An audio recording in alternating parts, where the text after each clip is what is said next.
नहीं कोई ये सदगुरु महाराज जीवन में नाम उजड़ा थी गया है जन्म मरण नो भय घटाड़ी दे पण आ तिथिना भजन से ने वाने में कीधुं छे ने मरण तिथि नो हे बाबाजी महिमा घणो मोटो આવી દોઈની વેળાના દર્શન દેજો હે સાઈ સદગુરુજી મારા સદાય શરણોમાં લેજો ઈ ગુરુજી અને એને એમ કહેવે છે જન્મ મરણના ફેરા મટાડી દીધા જાણ નજર કરો ગુરુ થકી જ ઉજળાશે નવદા ભક્તિનો મહિમા તમે જોઈ લ્યો આ ભજનના ભરોસે રહેજો વર્તમાન નર ઓપશે અમારે બીજે કે જેને હાથ લાગ્યું એને કાળ કેમ કરી કોપશે કાળની કોઈ કેવડે નથી સદગુરુ મહારાજનો જો માથે પંજો પડી જાય તો નામ ઇતિહાસમાં ઉજળું થઈ જાય કારણ કે નામનો બધો મહિમા છે આ નામ અંતરા છકરા નાણા નહીં રહન આ તો કીર્તિ ગુંડા કોટડા કદી પાડાય નહીં પડે જીવનમાં નામ ઉજળું થઈ જાય એટલે એવા આપણે ભજન ચાર પ્રકારનું કીધું સંતોએ પ્રથમ તો ગાવું કે એટલે આનંદ જેમ આત્માનો આનંદ અને કોઈ રાહ ચૂકી ન જવાય એટલા માટે અને બીજું સાંભળવું એટલે સાંભળવા વાળા પછી ગાવા કરતા વધારે મહિમા મળ્યો એટલે સાંભળજો બધા કરતા આવું બધું આવે પણ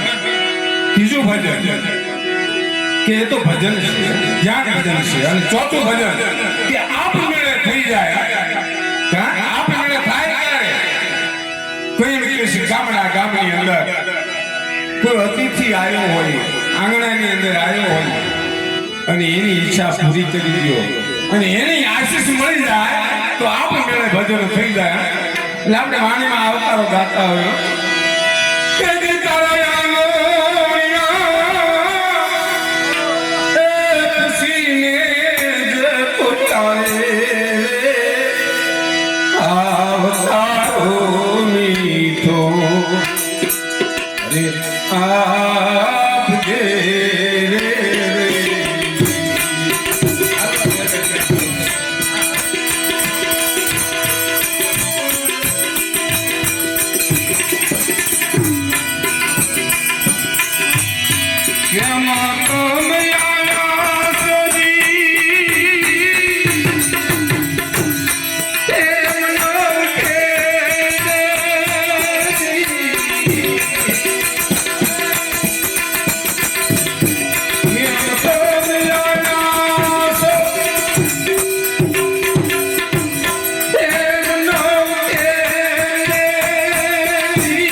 પરંપરા છે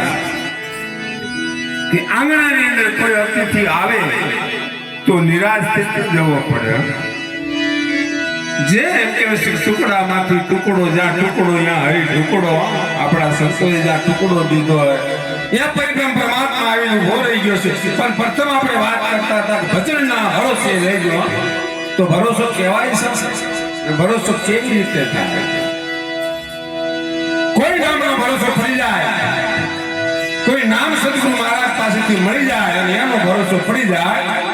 તો કામ થઈ જાય જીવનની અંદર નવદા ભક્તિનો મહિમા રામાની અંદર નજર કરતો 7 જ વર્ષની 7 વર્ષની સબરીબાઈ હતા અને માતમ ઋષિના આશ્રમમાં સેવા પૂજા કરતા ત્યાં સદગુરુ મહારાજની દ્રષ્ટિ પડી જાય સબરી ઉપર આપણી દ્રષ્ટિ તો સદગુરુ મહારાજ ઉપર જ હોય પણ જો સદગુરુ મહારાજની દ્રષ્ટિ આપણી ઉપર પડી જાય તો કામ થઈ જાય જીવનમાં. અને એ એમ કહેવાય છે માતા ઋષિની દ્રષ્ટિ સબરી ઉપર પડી અને સબરીને કીધું બેટા ક્યાંય જવાની જરૂર નથી તારે, તારી ઝૂંપડીએ પ્રભુનું ભજન કરજે, મારો રાઘવ મારો રામ દી આવશે. અને સદગુરુ મહારાજની વિદાય લઈ લીધી. ક્યાંથી આવશે કેવા છે કાંઈ ખબર નથી. મીરાબાઈ કીધું ને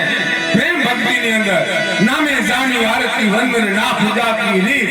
એ સખી આ તો પાગલ મેરી પીર. આ બધા પાગલ થઈ ગયા એના નામ રહી ગયા.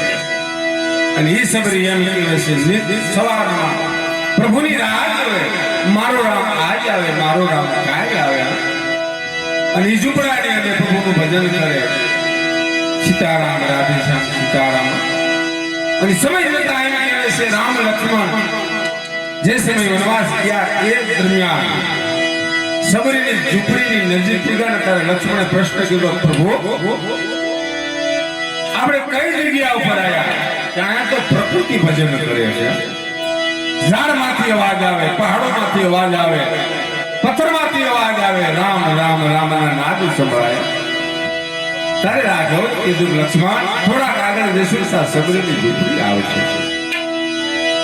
અને એ એમ કહે છે સબરીની ઝૂંપડી અંદર ગયા ને ત્યારે સબરી પ્રભુને વિનંતી કરતી, પ્રભુને યાદ કરતી, પ્રભુનું ભજન કરતી.